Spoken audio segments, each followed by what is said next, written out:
Depois de ficar alguns anos na ilha, náufrago, tentou se matar e não conseguiu. Esperava voltar um dia para casa e reencontrar a sua noiva, mas quando ele volta ela já está casada, com filhos. Todos acharam que ele tinha morrido. Mas a história tem um drama, além de ser um náufrago numa ilha. Esse é um drama: sobreviver, pescar, caçar. Mas o filme trata de um dilema da vida, o dilema de não se ter o controle sobre a vida, apesar de por muitas vezes nós fazermos uma tentativa disso, e o dilema de nós esperarmos contra a esperança, porque a gente olha para um mundo que a gente não tem controle dele, somos passageiros num mundo que decidiu se desligar de Deus, porque o homem decidiu se desligar de Deus. E é muito interessante a ideia de quem não tinha por que esperar, a não ser esperar e continuar vivo. Um dia a maré traz um pedaço de plástico enorme, parece um pedaço de um banheiro químico. Ele faz uma vela num bote, consegue passar a arrebentação, é encontrado por um navio e volta para casa. Depois de ter sido até enterrado, é encontrado vivo. E o amigo pergunta: mas e agora que você volta e a sua vida, você não tem mais a pessoa que você queria? O que você vai fazer? Ele diz: eu vou continuar respirando. Vai saber o que a maré vai trazer amanhã. Um pensamento muito interessante, que eu me lembrei dessa cena essa semana, enquanto nós conversávamos entre nós os pastores sobre a reunião de hoje, sobre esse tema de Paulo e sobre essa situação que nós estamos vivendo hoje: suicídio, violência, das pessoas que já não encontram mais sentido na vida, que tentam desesperadamente sair de si próprias, numa autotranscendência. Eu quero sair de mim e eu quero ser uma outra pessoa, eu quero ser um outro eu não quero mais ser quem eu sou, eu não quero mais estar onde eu estou, eu não quero mais trabalhar onde eu trabalho, eu não quero mais estar com a pessoa que eu estou, eu não quero mais ser pai, eu não quero mais ser filho, eu não quero mais ser mãe, eu não quero mais ser marido, eu não quero mais ser o tipo de gente que eu sou. Eu gostaria de ter uma completa, eu queria sair de mim, quero ir para um outro mundo. O desespero de quem olha para a vida e diz: eu não tenho controle de absolutamente nada. E nos enganamos quando achamos que podemos ter. Eu não sei se a pior angústia é descobrir que eu não tenho controle, ou se a pior angústia é achar que tenho, e depois de fazer tudo o que eu quis fazer, descobrir que nada mudou. As duas pontas são igualmente desesperadoras para quem não tem dentro dessa equação a variável Deus, que é o nosso caso. Nós temos. Eu quero ler com você 1 Coríntios capítulo 10, estamos entrando no capítulo 10, do verso 1 ao 13. Paulo, que vinha dizendo no capítulo 9 sobre o fato de que nós somos dispenseiros do que vem de Cristo, que não poderíamos colocar como um obstáculo carne, ou o fato de comer ou não comer, de pensar no próximo. Ele diz que esmurra o seu próprio corpo para não ser aquilo que a sua carne quer que ele seja, mas para ser aquilo que Deus quer que ele seja. Uma luta contra si próprio. Parece que ele sai do assunto, mas ele prossegue na mesma linha, dizendo: irmãos, eu não quero que vocês ignorem o que nossos pais, está falando sobre Israel antigo, nossos pais estiveram todos sob a nuvem. Sim, eles andavam no deserto e uma nuvem os acompanhava. Todos passaram pelo mar, sim, atravessaram o mar quando saíram do Egito. E foram batizados, assim na nuvem como no mar, com respeito a Moisés. Olha que interessante, o batismo deles foi atravessar aquele mar. A gente não vai entrar nesse detalhe hoje, porém, todos eles comeram de um só manjar espiritual. É verdade, o maná vinha do céu para alimentá-los. E beberam da mesma fonte espiritual, porque bebiam de uma pedra espiritual que os seguia, e a pedra era Cristo. Entretanto, Deus não se agradou da maioria deles, razão porque ficaram prostrados no deserto. Ora, essas coisas se tornaram exemplos para nós, a fim de que não cobicemos as coisas más como eles cobiçaram. Não vos façais, pois, idólatras, como alguns deles, porquanto está escrito que o povo assentou-se para comer, beber, levantou-se para divertir-se. Está fazendo uma alusão aqui ao bezerro de ouro. Não pratiquemos imoralidade, como alguns deles o fizeram, e caíram num só dia 23.000. Não ponhamos o Senhor à prova, como alguns deles já fizeram, e pereceram pelas mordeduras das serpentes. Nem murmureis, como alguns deles murmuraram, e foram destruídos pelo exterminador. Essas coisas lhes sobrevieram como exemplos, e foram escritas para advertência nossa. Olha que interessante, foi para a nossa advertência. De nós outros, sobre quem os fins dos séculos têm chegado, esse tempo que a gente está vivendo. Aquele que, pois, pensa estar em pé, veja que não caia. Não vos sobreveio tentação que não fosse humana. Eu não consigo aguentar, mas Deus é fiel, e não permitirá que sejais tentados além das vossas forças. Pelo contrário, juntamente com a tentação vos proverá livramento, de sorte que possais suportar. Esse é um verso chave dentro desse texto. Deus não permite que eu seja tentado além das minhas forças, para que eu não diga, olha, eu não aguentei. Aliás, tentação, a palavra peirasmos do grego, é a mesma palavra para tentação e para provação. Mesma palavra. Quando alguém é provado, quando alguém é tentado. Aliás, quando você é tentado a entrar no pecado, você também está sendo provado a permanecer na presença de Deus. O Ziel diz que as duas cordas, a diferença é quem está na ponta.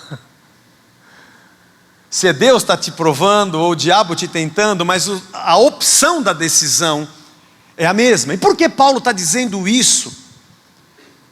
Dizendo àqueles irmãos, ele acabou de dizer que a gente, por causa do irmão, a gente deixa para lá o fato de comer carne ou não comer carne. Por causa do meu irmão, eu tomo outras decisões. Eu estou preocupado com ele, eu não como na frente a ceia. Eu estou preocupado com o que ele está pensando. Ele é importante para mim como eu mesmo. E está dizendo que esmurra o próprio corpo, e agora diz, olha para Israel. Passaram pelo deserto, e era deserto. E no meio do deserto, Deus esteve com eles, mas a maioria deles não esteve com Deus. A coisa era muito ruim, porque o deserto é deserto, irmão, não tem nada. Mas olha para trás, vocês saíram do Egito da escravidão e passaram pelo mar. É deserto, é um caminho tortuoso, difícil de se trilhar. Mas Deus esteve com vocês. Isso é um exemplo, ele está dizendo. Estava no meio do deserto. Deserto é quente, irmão, é muito sol, mas tem uma nuvem com vocês. Mas não deixou de ser deserto. Israel tinha uma nuvem sobre si todo dia, não morreram queimados e não tiveram um problema com insolação, porque a nuvem de Deus os acompanhava. Não deixou de ser deserto, mas a nuvem de Deus estava ali com eles. Eles tinham fome, e o maná vinha dos céus, e todos os dias eles comiam do maná. E o detalhe interessante é que não podia guardar para o dia seguinte, ó a tentação e a provação. Moisés falou, não guarda, porque vai feder, vai estragar, vai dar bicho. Mas e a tentação de não acreditar em Deus? E a tentação de eu tomar decisão e pegar um monte e guardar no meu armário? Primeiro dia foi engraçado, porque o povo guardou um monte. Quando chegou no dia seguinte, acordaram na tenda com o maior fedor, bicho, bigato andando para lá e para cá, e o negócio podre. Tem que pegar com um saquinho do extra lá e amarrar, porque está fedendo. E quando sai porta fora da tenda, tem maná novo. E Moisés, falei para não pegar, mas é um cabeça de bagre, é assim. Qual é a tentação que a gente tem? É que o deserto continua deserto. O deserto é ruim porque é seco, irmão. E dá sede. E a água saía de uma pedra. E Paulo diz, a pedra era Cristo, a nuvem era Deus. O pão que desceu do céu é Jesus, é a rocha que alimenta e dá água para vocês, tira a sede, mas continua sendo deserto, tá? Continua sendo deserto, mas Deus está ali com vocês. Apesar disso tudo, ele disse, isso aqui é um exemplo para vocês. Mas esse povo pecou.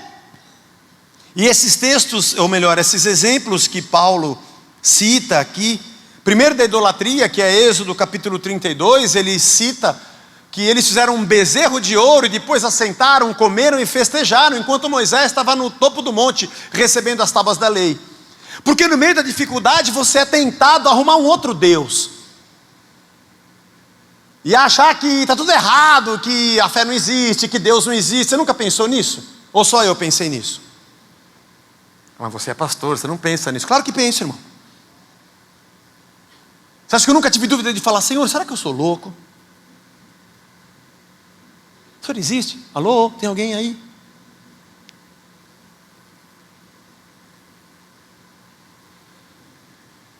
Mas não só de você criar um bezerro e criar um Deus, e você ser o próprio Deus, vou fazer alguma coisa, eu vou dar um jeito na minha vida. Aqui fala sobre imoralidade, ele cita Números 25, quando os filhos de Israel foram se deitar com as moabitas, trouxeram praga e morte para dentro da nação, aliás, no deserto. Porque quando a coisa está ruim, eu quero arrumar uma outra vida. Eu quero sair da minha vida, eu quero sair de mim mesmo, porque eu não aguento mais ser quem eu sou. Ele cita também que eles tentaram a Deus. Moisés não deve ser de Deus, Arão não é de Deus. Vieram as serpentes. E depois murmuraram, por que tirou a gente do Egito? Números capítulo 16 ele cita. Coré, Datã e Abirão, e depois o povo todo, eles estão certos. Porque é assim que nós somos. Porque a gente tem que dar resposta, pô. Primeiro porque tem muita gente ao nosso redor dizendo, você é bobo. Mas o problema não são as pessoas que estão ao nosso redor, são aquelas que estão na nossa cabeça. Porque você sai dirigindo, que nem eu, falando sozinho. Porque sempre tem alguém que você não está vendo, mas que você tem certeza que está te olhando. E fica na tua cabeça. Você conversa sozinho enquanto você dirige, você conversa sozinho enquanto você almoça. É ou não é? É. Crianças têm amigos imaginários, e nós que somos neuróticos, temos outros nossos também. E eu tenho que fazer alguma coisa para eu provar para essa gente que ninguém vê, que eu estou fazendo alguma coisa. Vou fazer um bezerro de ouro. Eu vou arrumar uma moabita, eu vou sair daqui. Sai daqui, Deus, você não existe. Moisés está errado, Arão não está certo. Está vendo? Tome uma atitude. O que aconteceu? Nada, estou no deserto. Não mudou nada. Porque você não consegue sair de você. Você não consegue sair dessa vida. Você muda de cidade, você muda de mulher, você muda de homem, você muda de time, você muda de corpo, mas você não consegue mudar você. Porque você continua sendo você. Porque o problema é que uma equação dessa, sem a esperança de Deus, é o fim. Paulo está dizendo, olha bem, ele vem tratando do assunto de pessoas que estão preocupadas com si próprias e não com os outros. E ele entra por um caminho muito interessante, que é a tentação. E a tentação, como fundamento do nosso pecado, é que nós queremos ser Deus. Essa é a maior tentação de todas. Nós queremos resolver tudo. Quer ver? Pá! Meto o pé na jaca e resolvo tudo. Pode ser que você esteja numa situação assim. E você está pensando, preciso fazer alguma coisa. Porque está ruim onde eu trabalho, está ruim a minha casa, está ruim meu marido, está ruim minha mulher. Está ruim meu cabelo, está ruim minha barriga, está ruim a cidade, está ruim esse quarto, está ruim esses móveis, está ruim essa televisão. Uma pregação muito interessante do pastor Caio Fábio na Glocal. Procure no canal da Glocal no YouTube, falando sobre dor e sofrimento. Ele falando sobre a dor e o sofrimento que faz com que a gente se vitimize. Aí eu sou a maior vítima do mundo, o maior coitado da terra, e entro num estado de autocomiseração. E eu perco a minha verdadeira transcendência, eu esqueço quem Deus é. Aliás, eu começo a dizer para Deus o que Ele deveria fazer, dando sugestões, porque Ele não sabe resolver a minha vida, e eu sou melhor do que Ele. E é nessas horas que a gente faz o pior. Tomamos as piores decisões da nossa vida. Nos esquecemos quem somos. Na verdade, nos esquecemos do Evangelho de Cristo e a razão pela qual somos igreja de Cristo. Se é que todos nós entendemos e se é que todos nós somos. A angústia de olhar para um mundo que caminha para o seu fim, sem Deus, só tem mesmo uma saída. Como a gente viu no filme, vou acelerar o processo e eu me mato antes. O pior é que parece que nós estamos num mundo onde as pessoas estão vivendo assim. Eu assisti um outro filme algum tempo atrás,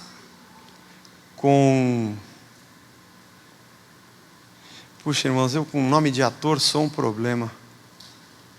Esquece. Qual que era o filme mesmo? O que eu estou pregando? Quem sou eu? Chama Um Amigo para o Fim do Mundo. Não lembro, parece que é um meteorito que inevitavelmente ia bater e colidir com a Terra e ia acabar com o planeta. E era fato. E aí as pessoas... Estava lá o noticiário dizendo, faltam não sei quantos dias, quantas horas, quantos minutos, não sei quantos viram. Muito interessante. E as pessoas iam trabalhar e falavam assim, que cada dia tinha menos gente no escritório, porque eu estou trabalhando para quê? Cada dia tinha menos gente comprando coisa. Vou pagar para quê? Esquece dinheiro. Saques, roubos, assassinatos por qualquer coisa. Está acabando tudo mesmo. Ele vai para uma festa com os amigos do trabalho e lá está cada um pegando cada um, porque também não tem mais nada, vai acabar tudo mesmo. E ele encontra uma moça e eles vão andando pelas cidades, todo mundo desesperado. E eles se sentam num lugar e o mundo acaba. Arrumei um companheiro para ter uma cabeça normal até acabar tudo. A equação da vida sem Deus é assim.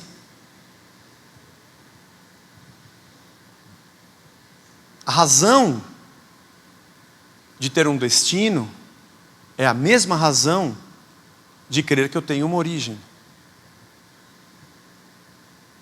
E talvez você se encontre numa situação assim. Enquanto nós não compreendermos que Deus está com a gente no deserto, ainda que seja deserto, nós nunca vamos olhar para o mar e dizer, meu Deus, Ele abriu aquele mar e a gente saiu do Egito. Caraca! Não, é louco, a gente está no deserto, não dá para explicar. Mas onde pinga não seca, todo dia sai água daquela pedra. Eu não tenho como levar aquela pedra para minha casa e colocar na minha geladeira, mas todo dia tem, eu estou aqui. Tentei guardar o pão. O negócio apodreceu. Não acabou o deserto, mas não acabou o pão. Todo dia tem. Que louco. Eu não tenho controle, eu não posso multiplicar essas coisas, eu não sou dono. Mas eu estou vendo. Eu estou vendo. Paulo diz, isso aqui é um exemplo para a gente. Porque a gente tem uma tentação de fazer um bezerro, de fazer qualquer coisa, de tentar sair de nós mesmos para uma outra vida, mas a gente não consegue. Por isso Cristo, que é a vida, disse, então eu vou entrar na sua. A pergunta que está gritando no nosso ouvido agora é se Cristo é a nossa vida. Se Cristo é a nossa vida, o motivo do louvor no nosso novo coração, coisa que a gente canta aqui, que morreu a nossa morte para vivermos a sua vida, ou nós ainda queremos viver a nossa. Veja, eu não estou querendo dizer para você que você vai ser um conformado, porque isso aqui tudo vai acabar, dane-se. Vamos ficar aqui dentro cantando. Estou querendo dizer a você que nós temos uma redenção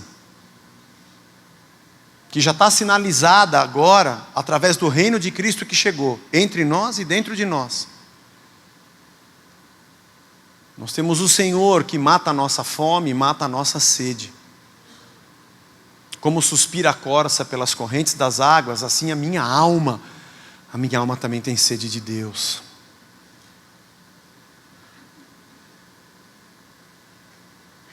E dizer também a você nessa manhã, dentro dessa série, né, que a gente está fazendo de Coríntios, e que chega num tema interessante, de tentação, de tentar cair numa idolatria e resolver a própria vida, de lembrar dessa cena. Alguém que não tinha esperança, mas a gente tem. E de ao invés de você dizer, vou meter o pé na jaca e vou fazer alguma coisa, eu digo a você, não faz isso. Não faz isso com a sua família. Não faça isso. Não faz isso com o seu esposo. Não faz isso com a sua esposa. Larga essa mulher. Não faça isso. Isso é uma ilusão que você está conseguindo ter uma outra vida. Não entra nessa loucura. Por causa de dinheiro, não faça isso. Não faz isso com o seu filho. Não faz isso. Ele não é o culpado da situação. Não faz isso com o teu pai. Não vai fazer um bezerro de ouro, não vai fazer uma loucura. O pior é que a gente diz assim, mas sabe, olha como é que está a situação. Isso aqui vai piorar, porque nós que somos pessoas da fé, sempre achamos que a coisa vai piorar, não é verdade? Essa é a lógica. Quem crê em Deus, acha que Deus não está com ele. Porque o cara que é ateu, não tem para quem reclamar. Certo ou não? O cara que não crê em Deus, vive a vida dele. O cara que não crê em Deus é mais maduro que a gente, porque ele não tem em quem jogar a culpa. Ele vai correr atrás e vai se virar. A gente que tem Deus, tem alguém para jogar a culpa. Para que a gente tem Deus? Para reclamar que ele não existe. E depois falamos que o ateu não crê em Deus. E nós que cremos não conseguimos confiar. Queremos meter o pé na jaca e fazer alguma coisa para solucionar a vida. E não entendemos que esse deserto não tem fim. Tem um bom fim, a redenção em Cristo. Mas enquanto a gente está aqui, a gente cumpre a nossa missão. E temos a alegria de saber que Cristo reina entre nós e dentro de nós. E de termos, Senhor, me ensina a fazer o cântico do salmista que diz, como suspira a corça pelas correntes das águas, assim a minha alma tem sede de Deus. Você tem certeza que é isso que você tem que fazer? Essa última frase ficou na minha cabeça quando assisti esse filme. Aliás, eu acho que é uma das cenas, talvez a cena que resume a dialética proposta pelo autor. Qual é o conflito interno do homem de dizer, eu preciso continuar respirando. Quem sabe o que a maré vai trazer amanhã? Hoje, quando eu acordei, a minha mãe me manda sempre uma coisinha de bom dia. As mães, todas as mães mandam. Não é verdade? Olha, o cara que fabrica esses negocinhos é milionário. E são a produção de bilhões de bannerzinhos. Bom dia.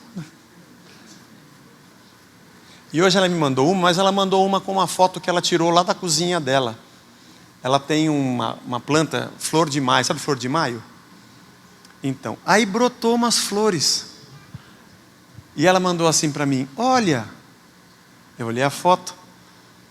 Era para dar flor só o ano que vem. O mundo está tão bagunçado que a flor de maio está dando em setembro. Eu não sei. Era para dar o ano que vem, mas já deu agora. Então ela escreveu assim, acho que é como Jesus. Quando a gente menos espera, Ele faz brotar alguma coisa na nossa vida.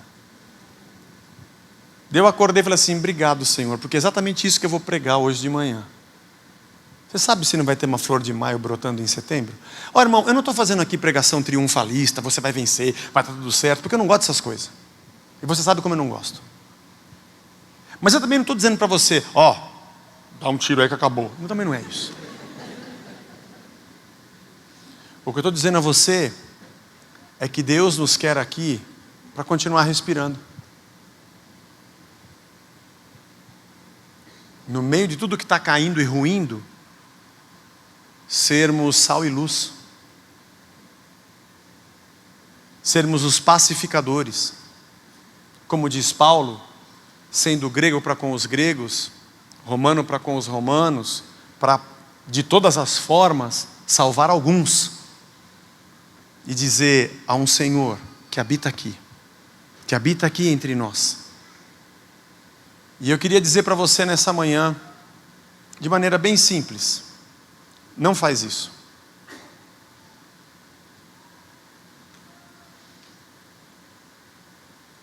No pouco tempo que eu tenho de caminhada pastoral,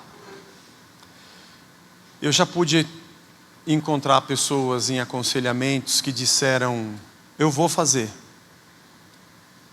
E geralmente quando alguém diz assim, vai lá conversar com o pastor, é porque acha que o pastor vai demover a pessoa da ideia dela fazer o que ela quer fazer. Não, a gente não tem esse poder. A pessoa fala, legal, amém, aleluia, oração, mas ele vai lá e faz. E nessa ainda pouca caminhada, 20 e poucos anos, não sou um pastor de muito tempo, mas eu já vi muita gente dizendo, errei.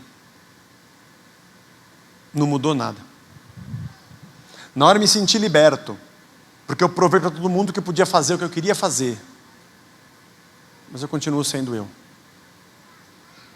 Engana-se quem acha que enganando os outros vai conseguir enganar a si próprio. Então, dizer a você que o Senhor está presente com a gente. Encerrar essa minha fala dizendo que, olha bem, não foi um mar que você atravessou? Olha bem, foi, não foi? Loucura, você passou. Mas pensa, tem uma nuvem, você não está... A situação é para queimar, tá? Era para a gente estar morto. No deserto ninguém consegue passar mais que 10 dias. Olha, 10, nem uma semana. Mas pensa bem.